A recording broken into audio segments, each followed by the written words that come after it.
What is going on, guys? So it is fairly late at night, but I got a new phone today. I ordered it at like 4 o'clock yesterday and it came at like 10 o'clock today. So I'm gonna try it out and see how it goes. But I do have some exciting news. Today we picked up some little baby chicks.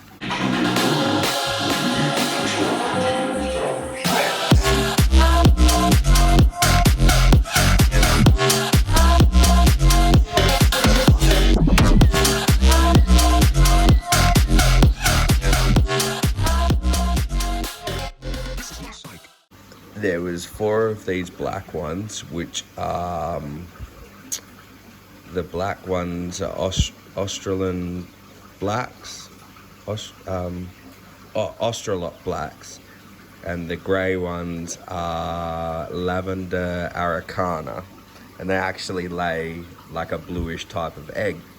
Unfortunately, we did lose one of the araucana, so there was 5 black ones and 5 of the grey ones. But due to the high demand of the chickens at the moment, because everybody's panic buying chickens due to coronavirus, which I do not recommend you doing, there will be chickens, just like the toilet paper. They're still restocking the shelves. You just have to wait until people restock up on them, but due to the shipping conditions, they're shipping quite a few of them, and unfortunately, because of the fast movement of things, they're not all making it. And that is what happens when you ship animals, and especially when you ship animals this quickly. So yeah, the lady said that she did notice it being a bit slower than the others, and she's more than happy to replace it. Now, I'm not saying that if you get one home and it dies straight away, that is 100% the, I would say, dealer or the supplier's fault. Sometimes it is because people overhandle their chickens. They don't supply them with the right stuff. Like, look, when we got home, we weren't going to set them up with a heat lamp or anything. We were just going to put them in this tub and then tonight go back and do it. But because of that one that wasn't doing so well, we decided to set them up with a nice proper little setup here. So you got the water dish there with some rocks in it so they can't fall into it, and the feed here, the light is that there. It's a 75 watt, and it might not be enough, but it is more than enough for these guys in this sort of condition. The blanket keeps it nice and warm under there. They've got a gradient temperature, so the hot is right here. The outside around here is where the warm area will be, which is where they should all be hanging. And then the cooler area over here, which is where the food is, so they wake up and they eat. So this little guy here has been super exhausted, so we've just been leaving him to it.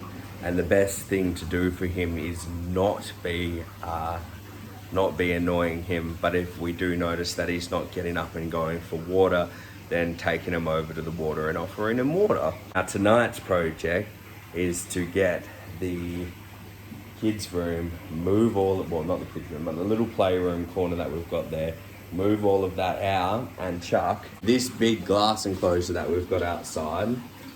That is actually for some carpet pythons. If not the carpet pythons, then something in the future. Put that over there and put the chicks in it. The original plan was to give them to the, well, not give them to the kids, but let the kids have them in their room. But we've probably accepted that that's probably not the best idea. At least out here, there'll be an easier. We'll be able to control them easier. We'll be able to keep an eye on them easier. You walk past them all the time, so it's a high traffic area, and if the high traffic area is disturbing them, we can just put a curtain up over them and keep an eye on them. So that's probably the best bet on keeping these guys healthy and yeah. But I did get a little free Sistema container today from a location that I did in Alkimos. I'll throw a little video of that up now because it was a super cute little Bardic. Now they are venomous. They're not considered a threat to people, but that does not mean that you should play with them. It doesn't mean that you shouldn't take them seriously. They can cause problems. And honestly, if it's a venomous snake, or even if it's a snake that you can't identify, I will always highly recommend that you treat it like that snake can kill you, because maybe it can. Just because there has been no recorded deaths of it doesn't mean that it won't happen eventually. Look, nobody thought that eating a bat would turn into a world crisis, but it has. So always take caution. So I'll throw that video clip up now, and yeah, you can have a quick look at that. Freezer steamer container. Oh, look.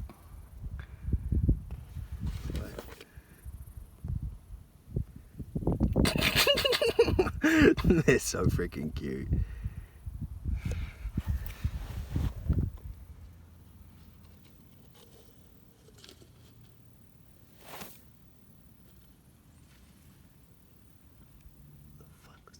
That's a bird.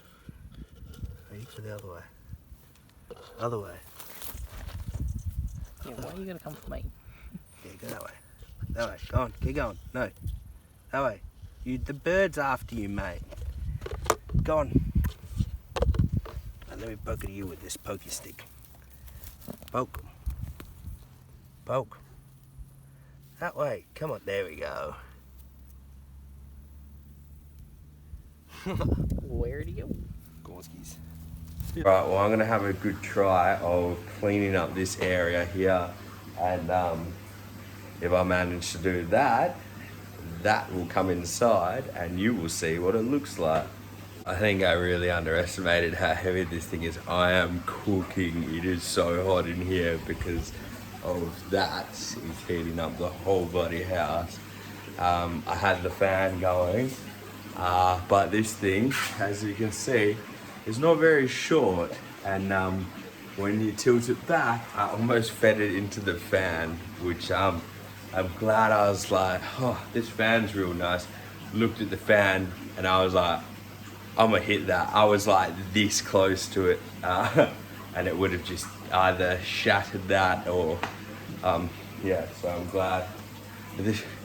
This thing's real heavy. Like, this is, I'm not like skinny. I'm wide. This thing is massive. So I'm gonna cool down a bit and then start lugging this through the house again. Finally got it inside. This thing is an absolute monster. Now, there is cheap ones of these. Very well made still, but the glass is a little bit thinner. Now this is a pet shop one. These have to be approved, they have to be tempered glass, they have to go through people banging on them, the kids tapping on them, people trying to climb on them, and well, we don't have a very level floor because it's slate tiling, so it's not going to be very level, but whatever. Look, if I had one of the cheaper ones of these, I probably wouldn't trust my dog jumping on the side of them, but I would trust these with my dog jumping on the side of them. As long as he doesn't run directly into it, we should be all right. So yeah, the mesh here used to sit on the top. This was, they had frogs in here, and Ryan tried siliconing this up, but no matter how much silicone he put in there, they couldn't really do it. And then when they changed the layout of the pet shop, he asked me if I wanted them. Obviously, if he asked for them back, I'll give them back to him, but I'll probably cry. But to be honest, I thought I would have used them way earlier, but the fact that they are so big and we don't actually have that much room in the house, considering there's frogs there, fish over there, incubators there, stuff outside, and then this whole front room here is absolutely filled with animals. Bringing these inside wasn't really a viable option. I guess until it was something that my missus wanted. So it's a win-win. I get to put this thing inside and use it, and my missus gets the chickens, and the kids get the chickens. So yeah, I did try and con her into letting me put crazy crabs in these, and just making an absolute killer, like drilling a hole in the floor and making a huge crazy crab enclosure. And she said there is no way that thing is coming inside. And then that was yesterday actually. She said no way is that coming inside, and today it is inside. So, and she said yes. So I like that. Even though it sucked getting it in here, it's pretty cool. I like having that in here. I just got to clean it up. And in the video, it doesn't even look that big, but that is huge. Like, it is massive. So, yeah, we're just going to keep the chickens in here for a bit because they need to be in a well-temperatured area. Now, I don't know what the go with the ventilation situation will be like with these, but we can... there is a vent at the bottom here. We can look at drilling holes and putting vents in the floor so the flow of air comes in there. Or the other option would be making sliding mesh doors for the front, so it would be air through and up, and then obviously having a hot spot. You want your ambient temperature, so a hot spot, which in reptile terms would be the basking spot, but with chickens, they're not going to rest there. They will rest around it, so in the surrounding areas of the hot spot, and then when they get too hot they can move over here. Now we have been checking with the temperature gun, and now that we've got these guys, I'll probably invest in a little bit more accurate temperature gun. Just because I don't really trust that thing. But with the reptiles, you know, a couple of degrees here and there, they'll figure it out. As long as it's not reading 400 degrees, it should be all right.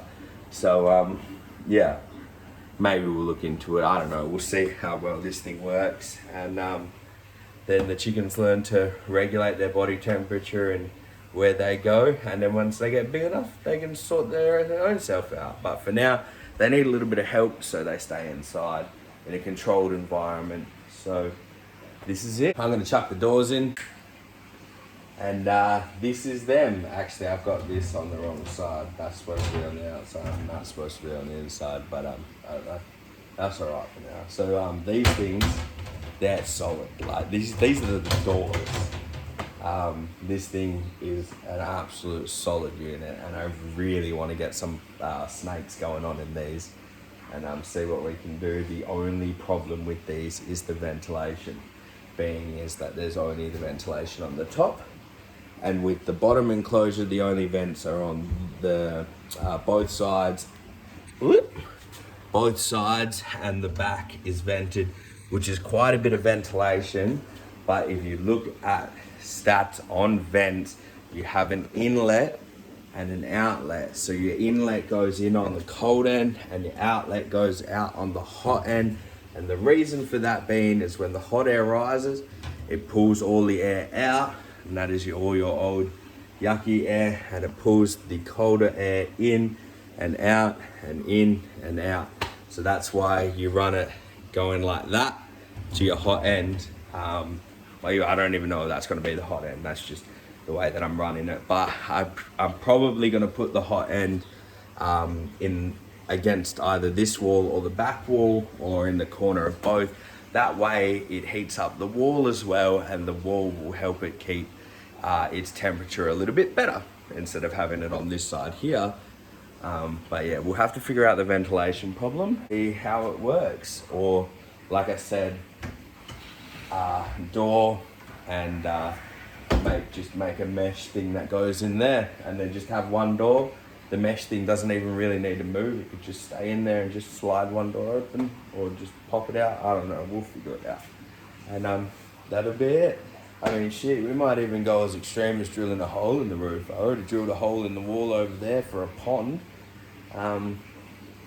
Drill a hole, put a fan, suck all the air out. That'd be probably a bit too extreme, but I wonder, would it make good content? I'm just joking. I just do these things because I like doing them. And there's a couple of jokes about lately I've been literally working around the clock. I have been waking up about 10 o'clock but I have been going to sleep at about 5 o'clock in the morning. It is currently, I don't know because I'm recording. Wait, actually, it's only 12:30, and that'll be pretty good. So, but lately we've been doing so much around the house that I have been, you know, staying up quite late, and it's a bit of a nightmare. But one thing that I will end this video on is that yes, this looks like I wouldn't say panic buying because it's not at all panic buying because I do everything like this, but what's it called?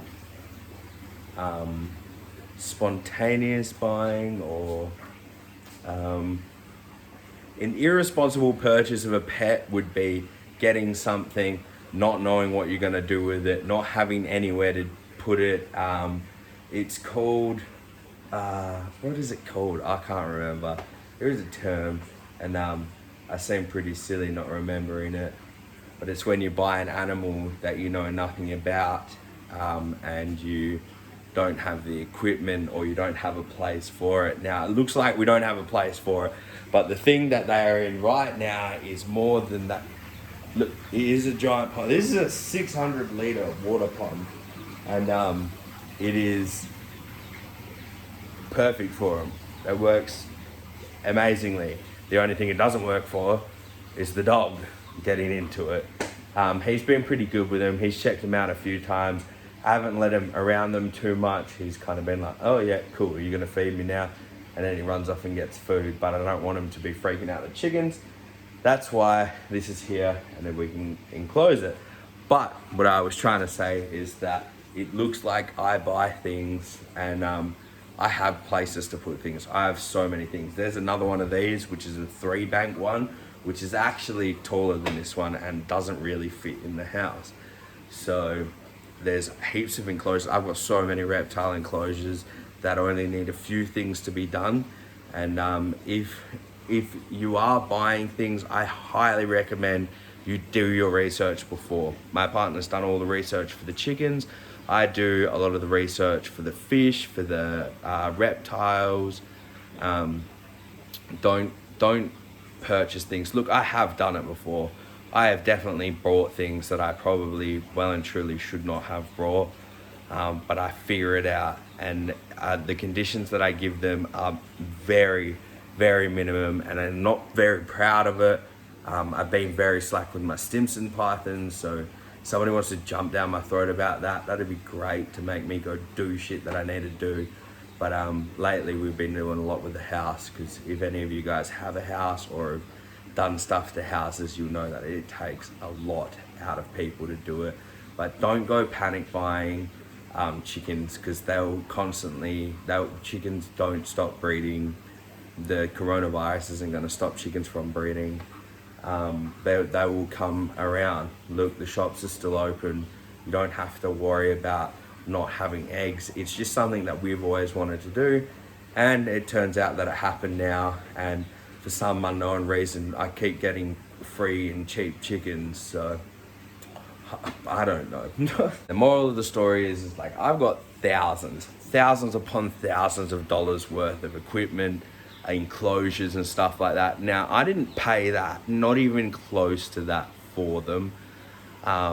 I just know a lot of people, and I've got a lot of great people to support me to do things that I want to do, like the chicken coop. I spent a whole day taking apart a fence by myself that was free from Gumtree, and all that, well, not all that wood, but a lot of that wood went into the coop. I helped an old guy clean up a shed. I took some of his steel and I cleaned up some of the stuff around his property, and that's where I got the roof for the chicken coop. All the mesh I've basically picked up along the way, just picking up broken temporary fencing. A lot of the new steel from there actually came from one of my old works, my old boss John. He's a super good dude, and he looks after me super well, and my mum works there as well, so she also looks after me. And you know, I got Ryan from the pet shop. He gives me things like these. He's given me a few snake enclosures and stuff.